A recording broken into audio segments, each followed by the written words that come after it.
You know, many moons ago, they did a special article on this great actor and character player. And I think it was Premiere Magazine. He said this is the actor who's been in so many movies, you recognize his face, but not his name. But for me, he's a household name in my household because many, many years ago, he played the madman and the jerk, and he became an overnight sensation. Uh, for many of us. Of course, Blade Runner, Christmas with the Cranks, Blood Simple, Critters, uh, Midnight Cowboy, Bound for Glory, Slapshot, Airport 77. Slapshot, I think, yeah, he played a journalist. But whatever role he did, small or large, he entertained us all, and unfortunately, he has passed away after a great life. Almost 89, passed away on March 19th in St. Albans, Vermont. Of course, it's got to be Michael Emmet Walsh and the Emmet Walsh. Now, his American character actor has appeared in over 200 films and TV series, including small but important supporting roles such as Earl Frank in Straight Time in '78, The Madman and the Jerk, Captain Bryant in Blade Runner, Harv in Critters, and Walter Shield in Christmas with the Cranks. He starred as private detective Lauren Visser in Blood Simple, the Coen brothers' first film, for which he won the Independent Spirit Award for Best Male Lead. His other numerous film appearances include Midnight Cowboy, Little Big Man, What's Up Doc, Serpico, The Gambler, Bound for Glory, Slapshot, Airport 77, Brubaker, Ordinary People, Reds, Silkwood, Fletch, Back to School, Raising Arizona, Romeo and Juliet, My Best Friend's Wedding, The Iron Giant Calvary, and Knives Out. Over 7 decades a character actor, he has credited roles again in more than 220 films and TV shows. And to my knowledge, I think he's grossed billions of dollars in the movies he's been in. Now, born in Ogdensburg, New York, the son of Agnes Catherine near Sullivan and Harry Morris Walsh Sr., a customs agent.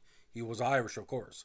He was raised in rural Swanton, Vermont, where he underwent the mastoid operation at age 3, which left Walsh deaf in his left ear. Now, when he graduated from Clarkson University in '58, it was for a BA in Business Administration. And in '98, the Clarkson Alumni Association presented Walsh with the Golden Knight Award. At Clarkson, Walsh had also dabbled in stage productions and soon after, encouraged by a faculty advisor, moved to New York City to study at the American Academy of Dramatic Arts. He went on to perform in regional theater for the next decade before making his Broadway debut in '69 with Al Pacino in the somewhat forgotten Does a Tiger Wear a Necktie? Now, from 1968 to the current year, so many performances. According to his manager Sandy Joseph, Walsh's tremendous body of work includes 119 feature films and more than 250 TV productions. A mastoid operation, again at the age of 3, made him deaf in his left ear. His accent, hankering for Vermont, made it clear that I wasn't going to do a Shaw and Shakespeare and Moliere. My speech was simply too bad. I loved it, actually. It was sort of like a good maritime with a tinge of Quebecer. Now, his acting career made him one of the most sought after and recognizable supporting players in Hollywood. The list of stars he played opposite are recognizable and legion. He characterized himself as a fielder who specialized in giving the ball to the leading actors, who he was careful not to outshine, while sparking interest and energy in the moment. Walsh said of the following about himself: "My job is to come in and move the story along. The stars don't do the exposition. So I come on with Redford or Newman or Dustin or somebody, and I throw the ball to them, and they throw it back, and it starts to become that tennis match, back and forth, and that's what makes the dynamics of the whole thing. And I'm driving the movie forward. I just try to sublimate myself and get in there and do it. If you're casting something and if you got 12 problems, if you got me, you only have 11 problems. Well said.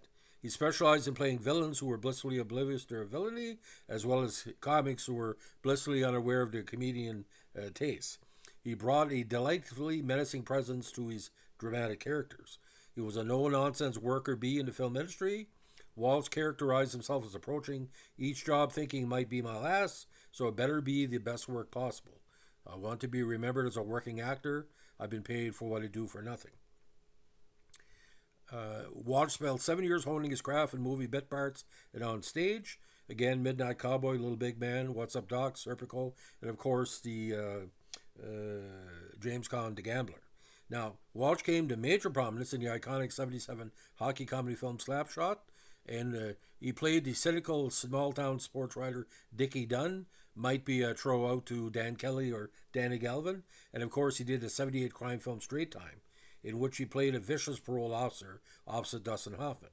USA Today film critic Mike Clark wrote that the film character was a cesspool in a flowered shirt, was typically Walsh. He also had a small but memorable role in as the crazed sniper in the Steve Martin comedy The Jerk. I think he basically said, I just shifted decaf. Now, one of his best known roles, of course, was Captain Harry Bryant in Ridley Scott's cult film Blade Runner. He characterized Blade Runner as being especially difficult and tiresome to make, given director Ridley Scott's insistence of multiple takes towards perfection. As a hard-bitten police commander, Walsh's character brings Decker, Harrison Ford, out of retirement to retire cyborgs. He tells Decker that I need your magic. Walsh allowed he was completely confused as to what Blade Runner was about as it was being filmed, and did not have any idea where it was going. I can sum that up in, in one comment. Yes, his most acclaimed performance was arguably the double-crossing private detective in the Coen brothers' first film, Blood Simple, for which he won an ISA award for Best Male Lead. This came, of course, in '86. He then reteamed with the Coen brothers for Raising Arizona as the memorable yakking machine shop worker. In '92, he appeared as the powerful U.S. Senator in David Winning's Killer Image. Other prominent film roles, including Doctor in Fletch, a college diving coach in the Rodney Dangerfield film Back to School, where he used the famous line, "The Lindy."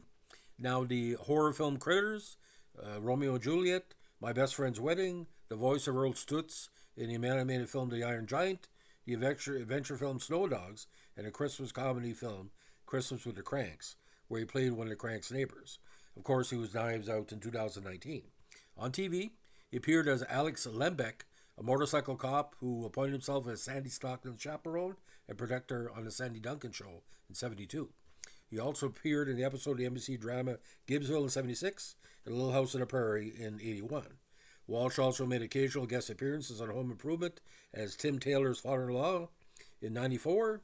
Other appearances included Early Edition, The X-Files, Ed, and Frasier. He also appeared on NYT PD Blue as a medical examiner with a grudge against Sipowicz. Now on stage in 2004, he appeared in a London production of Sam Shepard's Buried Child. Now, critic Nicholas Rapole called Walsh a consummate old pro of the second banana business, while Roger Ebert hailed him as the poet of sleaze. Ebert once opined that no movie featuring either Harry Dean Stanton or Emmet Walsh in supporting a role can be altogether bad. Walsh was ham-faced, heavy-set, and often played good old boys with bad intentions. Now, in 2018, this is something I just found recently. Walsh was inducted in the Character Actor Hall of Fame by his Blade Runner co-star Harrison Ford. Later in the same ceremony, he received the Chairman's Lifetime Achievement Award. Now, Walsh had an established reputation for his generosity and dry wit. He would habitually distribute $2 bills to the set's crew with a sage advice: don't spend it, and you'll never be broke. Now, unfortunately, he died of a cardiac arrest in St. Albans, Vermont on March 19, 2024, at the age of 88, 3 days before his 89th birthday. So, ladies and gentlemen, unbelievable lists, and we're going to go over them. Film appearances by Emmet Walsh: Alice's Restaurant, Midnight Cowboy, Stiletto, End of the Road, The Traveling Executioner, Little Big Man, Cold Turkey, Escape from the Planet of the Apes, They May Be Giants, What's Up Doc, Get to Know Your Rabbit, Kid Blue, Serpico, The Gambler, At Long Last Love, Crime Club, The Prisoner of Second Avenue, Bound for Glory, Nickelodeon, The Invasion of Johnson County, Mikey and Nicky, Slapshot, Airport 77, Straight Time, The Underrated, The Fish That Saved Pittsburgh, The Jerk, Brubaker, Raised the Titanic, Ordinary People, where he played Coach Salem, very key role, Back Roads, Reds, Cannery Road, Escape Artist, Blade Runner, Fast Walking, Silkwood, Courage, Missing in Action, Grandview USA, Blood Simple, The Pope of Greenwich Village, Scandalous, Fletch, Wildcats, Critters, The Best of Times, Vanishing America, Back to School, of course, Coach Turnbull, The Diving Coach,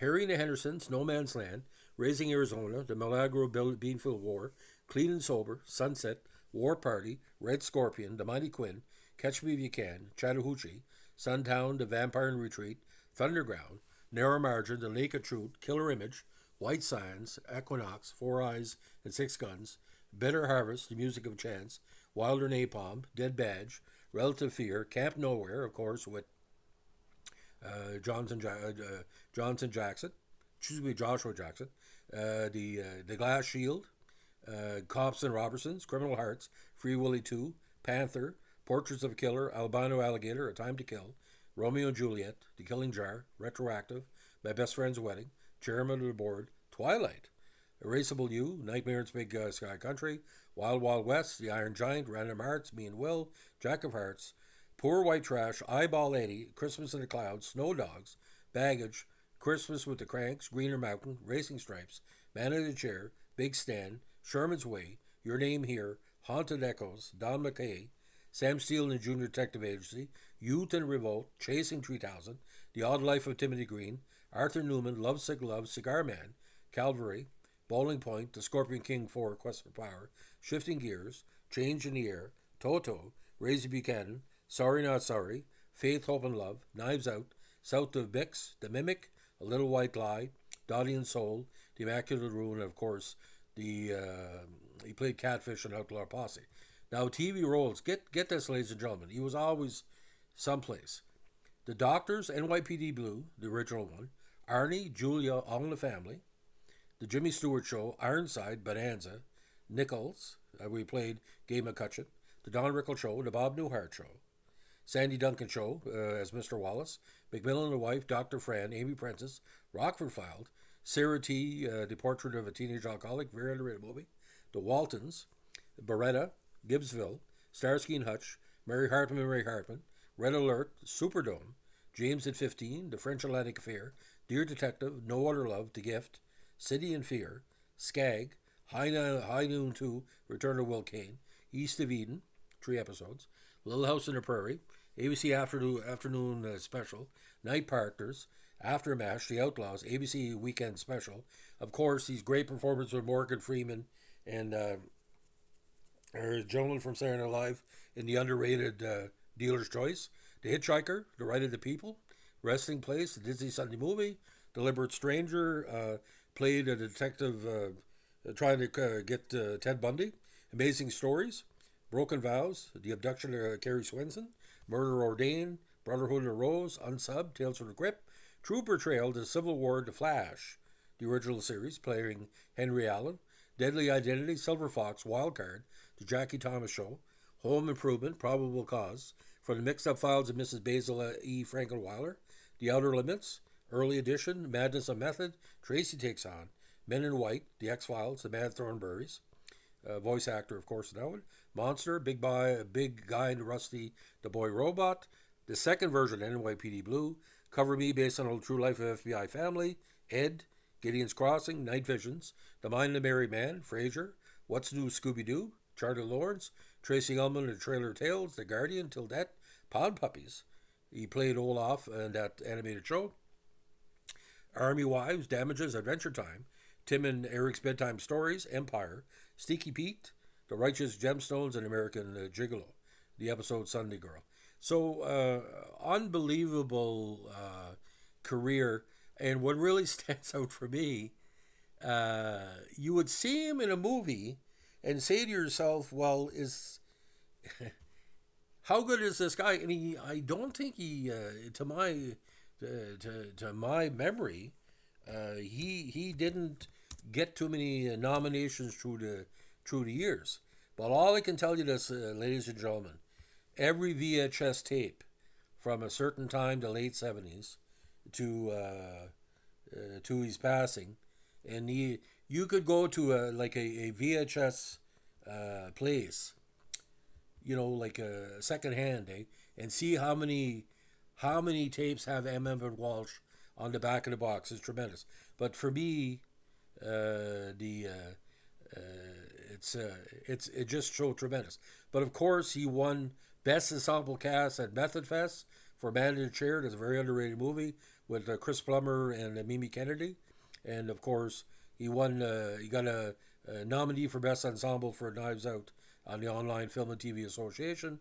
Behind the Voice Actors Awards, he was a nominee for Pound Puppies, and like I said, the Best Male Lead. Now, ladies and gentlemen, there was no indication that he was stopping acting, so I think he probably had a few projects on the go. But I'm really going to miss him. But I remember reading that magazine. I could be guessing here, but I think it was from Premiere Magazine. Just to go over his parts. You can put him in a comedy. You can put him in a violent movie. You can put him in an intellectual movie. He basically was. I can say this: if you're making a hoagie sandwich, he was the spicy cheese that comes from Vermont. He was good as Vermont cheese. If you ever had cheese from Vermont, but his type of cheese, like I said, only he could play himself. Emmet Walsh is a sign of treating as a dedicated actor, a workmanlike actor, and an actor I've not seen one person that said Emmet Walsh has brought down any show.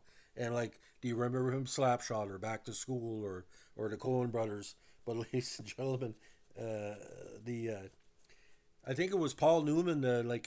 He's saying he was reading some of the Emmet Walsh character was writing about hockey, and he's saying that's basically Shakespeare. He said he's a really good writer, and he knew he was good. He knew how good he was.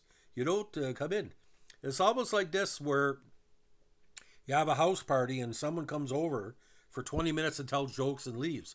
He gets off work and he tells the best stories about the North Shore of New Brunswick or Northern Vermont or Quebec or Toledo, Ohio. Like he said, he was a joke teller.